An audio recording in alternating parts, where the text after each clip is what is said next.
اعوذ باللہ من الشیطان الرجیم، بسم اللہ الرحمن الرحیم۔ کافی دوستوں کا یہ سوال تھا کہ نکاح ہو گیا ہے، رخصتی نہیں ہوئی، کیا دونوں ایک ساتھ چل پھر سکتے ہیں؟ یعنی جن کا رشتہ ہو گیا ہے، نکاح ہو گیا ہے، کیا وہ ایک دوسرے کے ساتھ گفتگو کر سکتے ہیں یا کسی جگہ پر جا سکتے ہیں؟ تو جا سکتے ہیں، اس لیے کہ رشتے کے لیے نکاح ہی بنیاد ہے۔ ہمارے معاشرے میں یہ ہوتا ہے کہ منگنی ہو جانے کے بعد یا بہت سارے جو رسمیں ہوتی ہیں ان کو اتنی زیادہ اہمیت دی جاتی ہے۔ شادی میں صرف ایک ہی چیز ہے، وہ ہے نکاح، اور جو نکاح ہے اس کے بعد مستحب ہے، سنت ہے کہ ولیمہ کیا جائے۔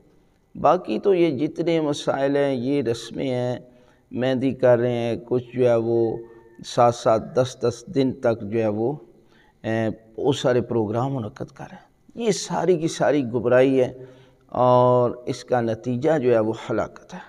یعنی فضول خرچی، اور جہاں پر پیسہ لگانا چاہیے وہاں نہیں لگاتے، اور رسموں میں اس قدر پیسہ لگا رہے ہیں، اور حقیقی معنوں میں دین جو بتاتا ہے نا، دیکھیں ہمیشہ شادی میں حکم ہے کہ آپ سادگی کے ساتھ شادی کریں، فضول خرچی نہ کریں، اس لیے کہ جو فضول خرچی کرنے والا ہے اور اس قدر پیسہ لگانے والا ہے، یقیناً یہ شخص جو ہے وہ اس کے بارے میں پوچھا جائے گا۔